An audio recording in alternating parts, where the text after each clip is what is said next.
भारतीय विदेश मंत्री संयुक्त राज्य अमेरिका की यात्रा पर है, आप जानते हैं। और महत्वपूर्ण बात यह है कि संयुक्त राष्ट्र महासभा का 80वां सत्र चल रहा है। भारतीय प्रधानमंत्री जाने वाले थे और उनके न जाने का कारण, जैसा कि मैंने आपको पहले बताया था, वह था उनका अलग थलग पड़ जाना, क्योंकि भारत दुनिया में इस तरह कभी अलग थलग नहीं हुआ।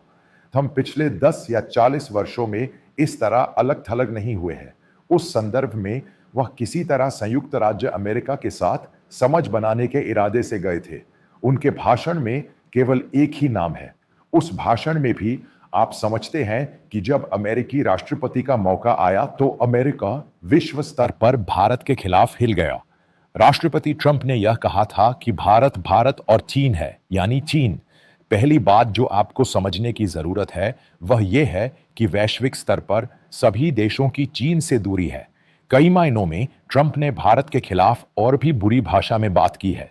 मैं ये बात कई बार कह चुका हूं, लेकिन भारतीय मीडिया और केरल के कई यूट्यूब चैनल्स को समझ ही नहीं आया कि माजरा क्या है।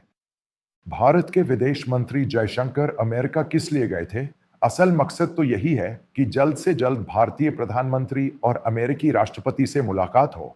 यही मुख्य मकसद था और इसीलिए वो मार्क रूबी से मिलने गए थे।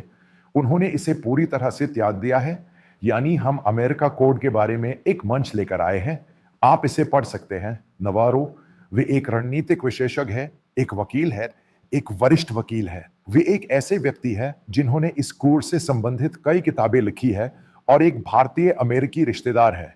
भारतीय व्यापार और भारत की तकनीकी प्रगति के बीच संबंधों के कारण उन्होंने सोशल मीडिया पर एक लेख लिखा था, यानी भारत और अमेरिका से जुड़ी एक महत्वपूर्ण घटना अभी भी है, यानी जापान, ऑस्ट्रेलिया।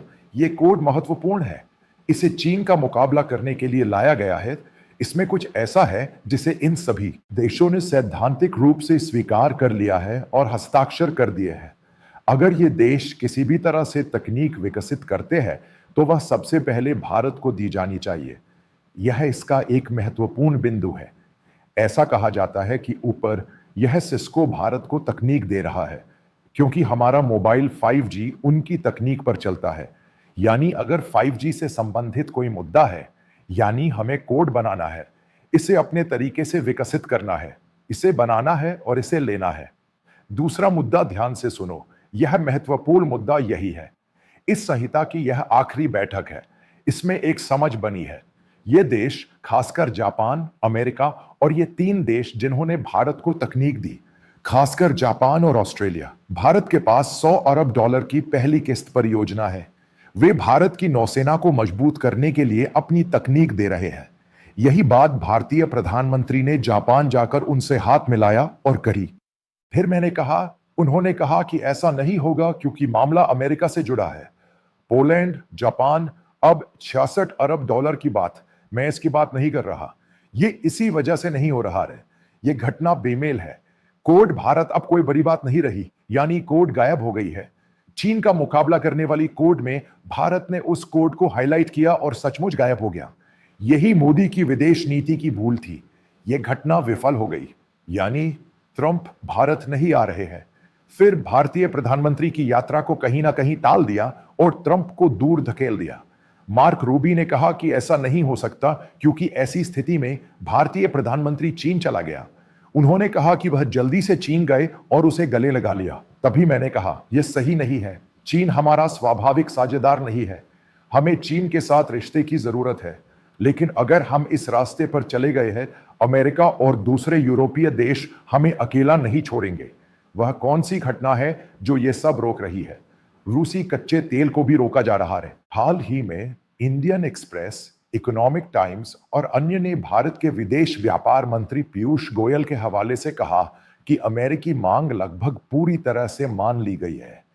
व्यापार में इतना आगे जाने की कोई जरूरत नहीं थी, लेकिन आप यह सब इसलिए मान रहे हैं क्योंकि अमेरिका करीब नहीं आ रहा है। अगर कोई समस्या है तो यहीं देख लो। बस बात यह है कि ताकत कहाँ है, लोग वहां जाते हैं।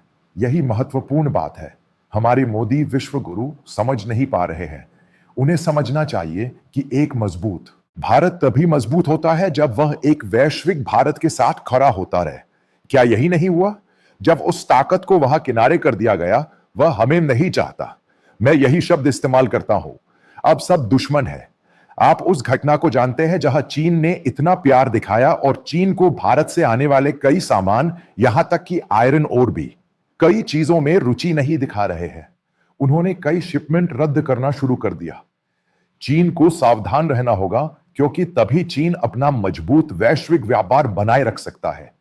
एक और बात पूछूं, जयशंकर ने अमेरिकी विदेश मंत्री मार्क रूबी से कहा कि अगर H1B वीजा में ढील देनी है तो उस तरह की कार्रवाई न करे जैसा आपने तब किया था, जब आपको अचानक बताया गया था कि इसका असर भारत पर पड़ेगा और भारत के युवाओं पर पड़ेगा।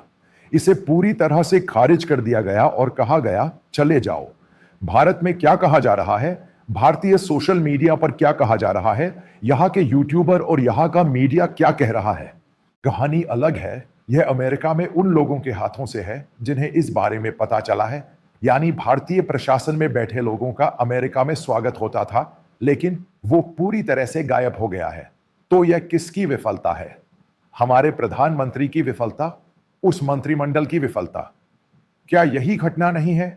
मैंने यह कई बार कहा है कि भारत अमेरिका से नफरत करके आगे नहीं बढ़ सकता।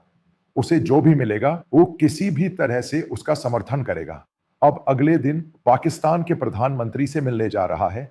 वो कई सालों बाद व्हाइट हाउस जाना है, यानी पाकिस्तानी सेना प्रमुख द्वारा वहां किया गया स्वागत। वहां 2-3 बार जा चुके हैं, यानी पाकिस्तान के साथ व्यापार। उन्होंने सारे मसले सुलझा लिए और आगे जो होगा वो पैकेज चर्चा पाकिस्तान ने ही तय किया है। यानी उन्होंने हमारे सबसे बड़े दुश्मन देश अमेरिका को अपने साथ लेकर उसके साथ करीबी रिश्ते बना लिए हैं, और चीन के साथ भी उनके रिश्ते हैं और अमेरिका के साथ भी उनके रिश्ते हैं। भारत का किससे रिश्ता है और किससे है? हमारे असली मोदी जी की नाकामी, यानी विश्व गुरु की नाकामी। इसीलिए मोदी कहीं नहीं जा रहे। वो जाति की राजनीति तक ही सीमित है और भारत में इधर उधर घिरे हुए हैं। क्या मैंने ये कई बार नहीं कहा? ऑपरेशन सिंदूर के बाद जो हुआ वो भारत के लिए वैश्विक और घरेलू स्तर पर एक समस्या है, और ये बात पक्की भी है। लेकिन ये अमेरिकी सरकार की ही एक घटना थी। भारत में ईसाई समुदाय पर हमला कर रहे हैं, इसका एक हल है। मणिपुर में भी उन्होंने इसमें से कुछ भी नहीं लिया और इसका इस्तेमाल भारत के खिलाफ किया।